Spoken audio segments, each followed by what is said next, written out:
What if I told you consistency isn't about discipline? It's not about motivation. It's not even about habits. The truth? You've been lied to. And if you don't fix this one thing, you'll keep failing. Let me explain. Most people think consistency is just doing something over and over, but that's why they quit. Real consistency, the kind that builds empires, isn't about repetition. It's about something deeper, something ruthless. And once you understand it, you won't need motivation. You won't need willpower. You'll just do it. Here's how. The lie you've been sold.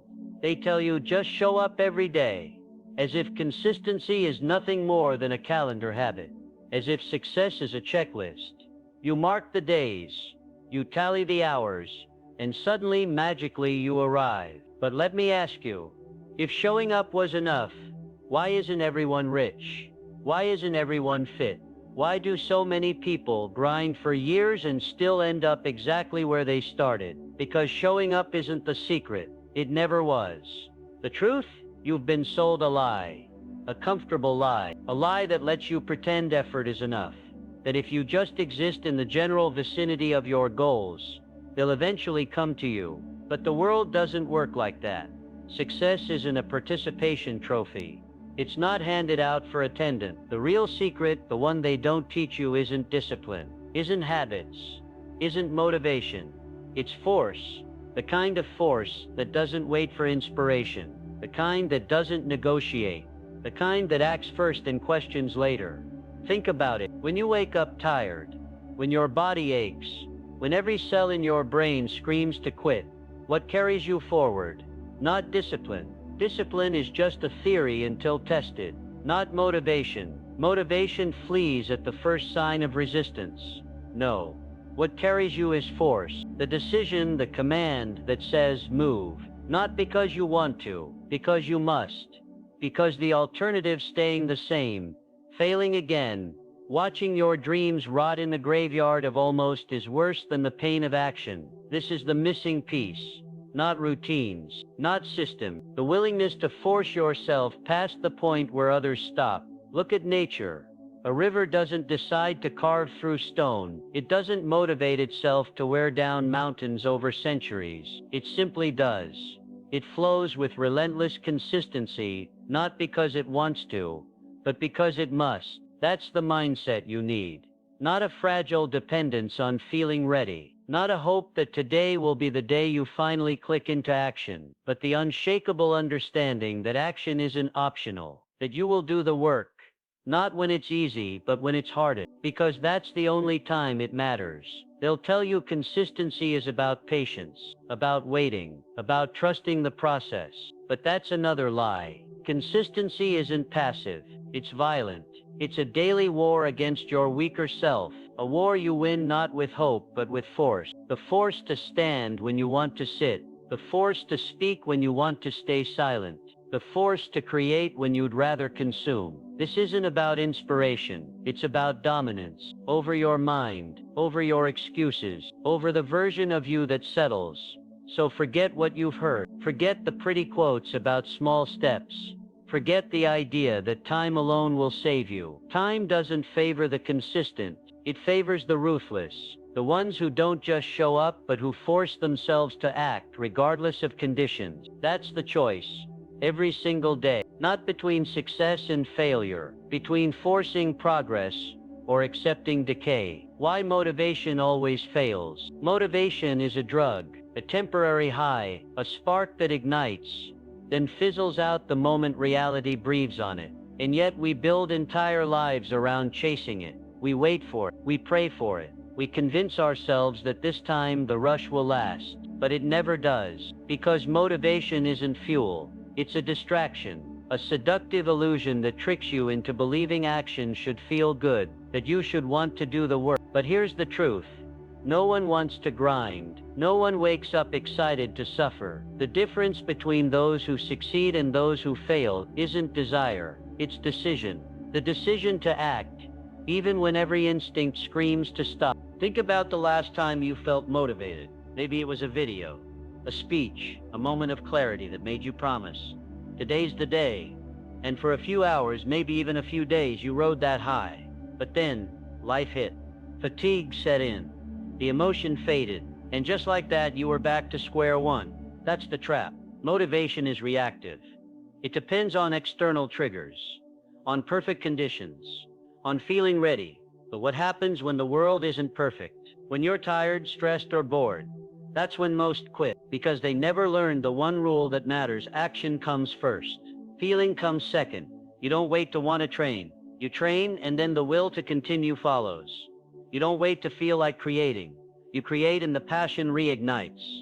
This is the law they never teach you. Motivation isn't the cause of action.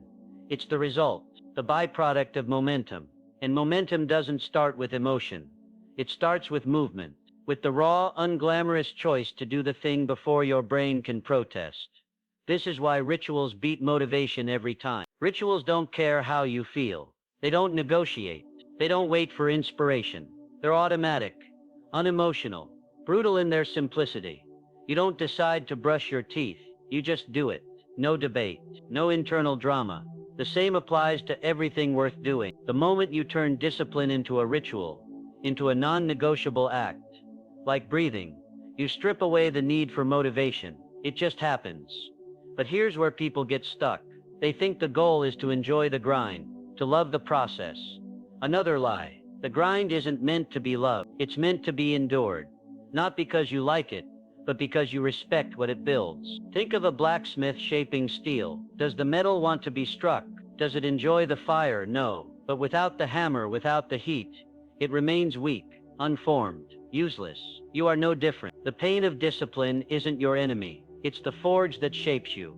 So stop waiting to feel ready. Stop believing you need some magical surge of inspiration to act. The only thing you need, the decision that today, right now, you will move forward. Not because it's easy, because it's necessary. Because every time you act without motivation, you rewrite your instincts. You prove to yourself that you don't need permission from your moods, from the world, from some fleeting emotion to build the life you want. You just need to do it. The 2-second rule. There is a moment, a single critical moment, that decides whether you move forward or stay stuck.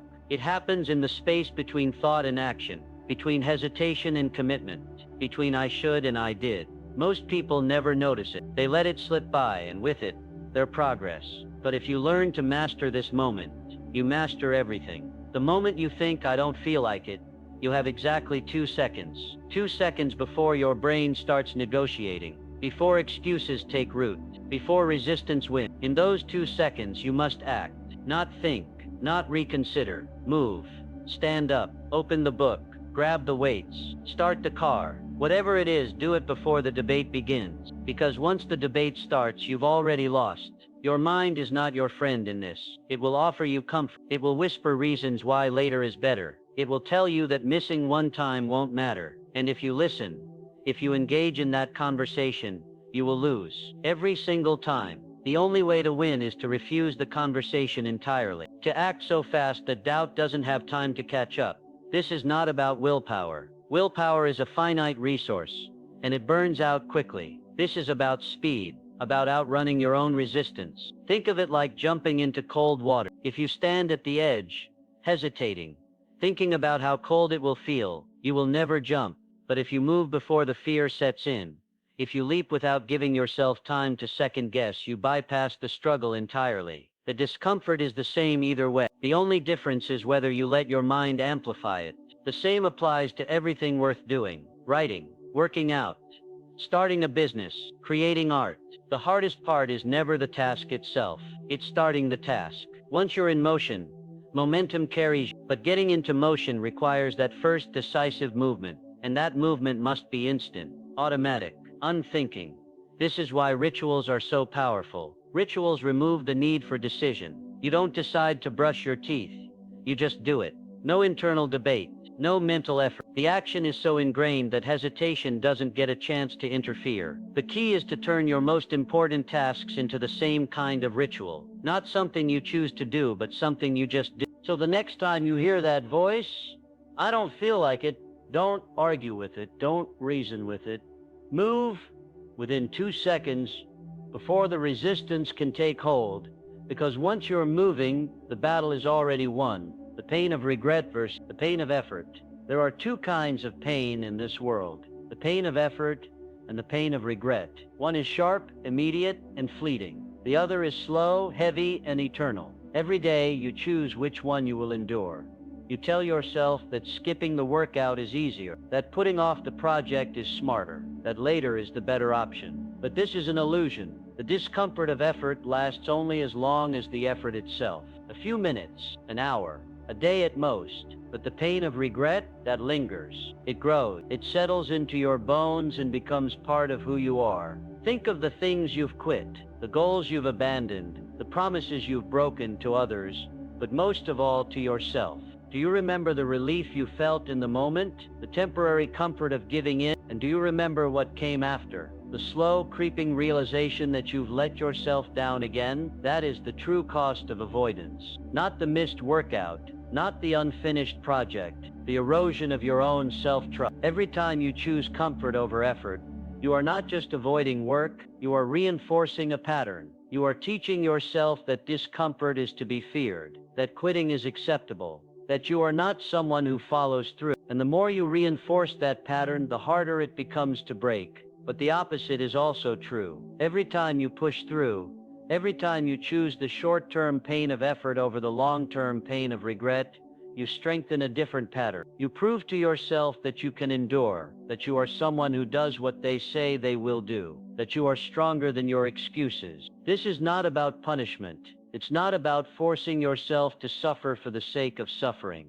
It's about recognizing the true cost of your choice. The pain of effort is temporary. The pain of regret is forever. So the next time you're faced with the choice between action and avoidance, between discipline and comfort, ask yourself this: which pain do you prefer? The sharp, clean pain of effort, or the dull, endless ache of regret? The answer will tell you everything you need to know. The 24-hour reset. There will be days when you fail, days when the discipline cracks, when the routine collapses, when you look at what you were supposed to do and you didn't do it. This is not the problem. The problem is what happens next. Most people see failure as an ending. They miss one workout and think, I've ruined everything. They skip one day of writing and decide, I'll start again Monday. But Monday is a lie. Monday is where discipline goes to die, because Monday is never just Monday. Monday is the day after Sunday, which was the day after Saturday, which was the day you decided to wait. And suddenly one missed day becomes a week becomes a month becomes a year, and the person you were supposed to become gets buried under all the days you told yourself you would restart later. Here is the truth. Failure is not the opposite of success. It is part of it. Every master has stumbled. Every champion has fallen. The difference is not that they never fail. The difference is that they never let failure be the final word. This is why you need the 24-hour reset. The moment you realize you've slipped, the moment you catch yourself making excuses, you have exactly one day to correct it. Not tomorrow, not next week. Today, before the guilt sets in, before the shame takes root, before the voice in your head starts whispering that you've already ruined everything, so why bother? The 24-hour reset is not about perfection. It is about momentum, about refusing to let a single misstep become a collapse. Think of it like walking a narrow path. If you lose your balance for a second, you don't throw yourself off the cliff. You don't decide, well, I've already stumbled, so I might as well jump. No, you steady yourself. You regain your footing, and you keep moving. This is what separates those who make it from those who don't. Not the absence of failure, but the speed of recovery. The willingness to say, I messed up, now I fix it. Not with drama, not with self-pity, just action. So the next time you miss a day, the next time you fall short, remember this. You have 24 hours, one single rotation of the earth to reset, to stand back up, to prove to yourself that failure is not a verdict, it's a test. And the only way to fail that test is to refuse to take it again. The no 0 days law. There is a force more powerful than motivation, more relentless than discipline, more dangerous than any excuse. It is called momentum. And once you understand how to wield it, nothing can stop you. Momentum does not care how you feel. It does not wait for inspiration. It does not require perfect conditions. It only asks for one thing: movement. Not massive action, not heroic effort, just movement. Forward, no matter how small. This is the essence of the no 0 days law. It is the refusal to let a day pass without at least one step, no matter how tiny, toward what matters. One push-up, one sentence written, one phone call made, 1 minute of practice, one thought put into action. You might think, what's the point? One push-up won't make me stronger. One sentence won't finish the book. And you're right, but that's not the point. The point is not the size of the action. The point is the signal it sends to your mind, to your habits, to the universe itself. The signal that says, I am still in the game. Because 0 is where dreams go to die. 0 is the crack that becomes a chasm. 0 is the day you didn't write that turns into the week you didn't write that turns into the year you didn't write that turns into the life you didn't live. But one is unbreakable. One is the thread that keeps the tapestry intact. One is the whisper that says, I have not given up. Think of a train, a massive, heavy, impossible to move train. How does it start rolling? Not with a sudden burst of speed, not with a heroic effort, with one small push, then another, until the wheels creak, until the weight shifts, until momentum takes over. You are that train. And every no 0 day is a push. There will be days when one push-up is all you can do. Days when one sentence feels like climbing a mountain. Do it anyway, because the alternative is 0, and 0 is the enemy. So make the promise to yourself, no more zeros, no more days where you let resistance win, no more surrendering to the voice that says it's not enough, so why bother? Bother because it keeps the thread intact.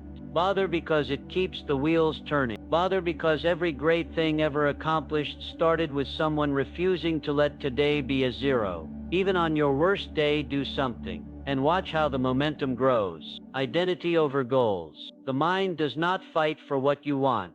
It fights for who you believe you are. This is why goals fail. Goals exist in the future. They are things you reach for, things you chase, things you hope to one day achieve. And because they live in the distance, they have no power over your present actions. You can want something desperately and still do nothing to get it. Wanting is not enough, but identity, that is different.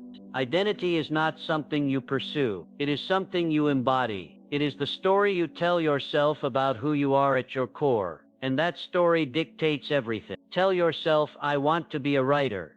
And you will always be waiting for the right moment, the right inspiration, the right conditions. Tell yourself, I am a writer. And something shifts. The question is no longer if you will write, but when. Because writers write, it is what they do. It is who they are.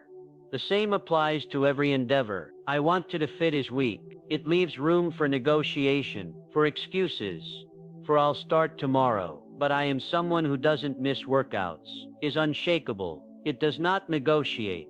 It does not waver. It simply is. Your brain is a relentless enforcer of your own self-image. It will bend reality, justify actions, and reinterpret events to align with the identity you hold. If you see yourself as someone who is always late, you will find ways to be late. If you see yourself as someone who follows through, you will find ways to follow through. This is not positive thinking. This is not affirmation. This is deeper. This is about rewriting the fundamental narrative of who you are. Start small. Start with one identity and prove it to yourself, not through grand declarations, but through action. If you want to be a reader, don't say, I will read more. Say, I am someone who reads every day. Then do it. 1 page, 5 minutes. It doesn't matter how small the action is. What matters is that you reinforce the identity. Over time, the evidence stacks up. The brain has no choice but to accept the new story. And once it does, the behavior becomes automatic. You no longer need willpower to read, to write, to train, because those things are no longer tasks. They are expressions of who you are. So forget goal, forget targets, forget the distant future. Ask yourself instead, who do I want to be? And then act as if you already are that person. The rest will follow. The 10-minute trick. Resistance is strongest at the starting line. The mind will do anything to avoid the first step. It will magnify the effort required. It will invent reasons to delay. It will whisper that the task is too big, too hard, too much. And so you stall. You wait. You tell yourself you'll begin when you feel ready. But readiness is a myth. you will never feel like doing the work. This is why the 10-minute trick works. It is not about the work itself. It is about outsmarting resistance, about making the first step so small, so insignificant, that the mind cannot justify refusing it. Tell yourself, just 10 minutes. That's all. 10 minutes of writing, 10 minutes of studying, 10 minutes of exercise. Not an hour, not a full session. Just 10 minutes. What happens next is almost magical. Most of the time, once you begin, you keep going. The resistance fades. The momentum builds. The thing you were dreading becomes manageable, even enjoyable. But even if you stop after 10 minutes, you have still won, because you proved something critical. You are in control. Not your excuses, not your fear, not your procrastination. You. This is the hidden power of the 10-minute rule. It is not just a way to start. It is a way to dismantle the illusion that the work is the enemy. The work was never the problem. The problem was the story you told yourself about the work. And with each 10-minute victory, that story weakens. You begin to see that the monster was never as big as you imagined, that you are stronger than you thought. That action, not motivation, is the key. So the next time resistance wins, the next time you find yourself staring at a task you don't want to do, remember, 10 minutes. That's all it takes to break the spell. Start the clock and watch what happens. The invisible deadline. Time is the most deceptive currency we possess. We trade it without thought, spend it without consequence, waste it without remorse, because it feels endless. There is always tomorrow, next week, next year. But this is an illusion. The clock is always ticking. The sand is always falling. And one day, without warning, the account runs dry. Imagine being told you have 6 months left to live. Not 60 years. Not 6 decades. 6 months. 180 sunrises. How would your priorities shift? What would you stop tolerating? What would you finally begin? The answer is obvious. You would move. You would act. You would stop waiting for permission, for perfect conditions, for some mythical future when everything aligns. Because suddenly the truth would be undeniable. Time is not unlimited. It never was. Yet here is the paradox. This truth is already real. The deadline exists. The countdown is already in motion. The only difference is visibility. When death whispers its timeline in your ear, you listen. When it remains silent, you pretend you have forever. This is why most people never start. Why dreams die in the waiting room of someday. They believe they have time, but time is not what you think you have. Time is what you have already used. The invisible deadline is not about morbidity. It is about clarity, about recognizing that every day is a choice to move toward what matters or to postpone it. And postponement is not neutral. It is a decision to trade your most valuable resource for nothing. So act as if the deadline is real, because it is. Act as if the clock is winding down, because it is. Not with fear, but with focus. Not with panic, but with purpose. Ask yourself, if this were your last year, your last month, your last week, what would you do differently? And then do it now. Not because you might die tomorrow, but because you might not. Because the greatest tragedy is not an early death, but a life that never truly lived. The deadline is invisible, but the choice is not. The final secret. It never gets easier. There is a lie sold to those who seek mastery. The lie goes like this.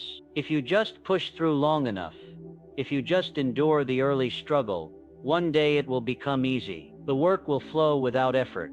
Discipline will feel natural. The grind will transform into something you love. This is fantasy. The truth is simpler and far more powerful. It never gets easier. You just get stronger. The runner does not stop feeling the burn in their lungs. They simply learn to run through it. The writer does not stop facing the blank page. They simply learn to fill it anyway. The weight does not feel lighter. The muscles simply grow more capable of bearing it. This is the final secret, the one most refused to accept, because it means there is no finish line where the work stops demanding effort, no magical threshold where consistency becomes effortless. But this is not bad news. It is liberation. When you stop waiting for the day it feels easy, you free yourself to begin now. When you accept that the resistance never disappears, you stop being surprised by it. When you understand that champions are not those who love the grind, but those who do it regardless. You realize you are no different. You just need to show up. The work stays hard. The difference is you. Every rep, every page, every hour of practice, they are not steps towards some easy future. They are bricks in the foundation of your strength. And with each one, your capacity grows. Not to eliminate the struggle, but to meet it, to withstand it, to move through it. So stop looking for the version of this journey where you no longer have to fight. That version does not exist. The fight is the journey. The question is not whether it will ever be easy. The question is whether you are willing to become strong enough to do it anyway. That is the final secret. And it changes everything. So forget motivation. Forget perfect condition. The only thing that matters is this. Force yourself. Not tomorrow. Not when you feel ready. Right now. Because the only difference between who you are and who you want to be, action, relentless, uncompromising action.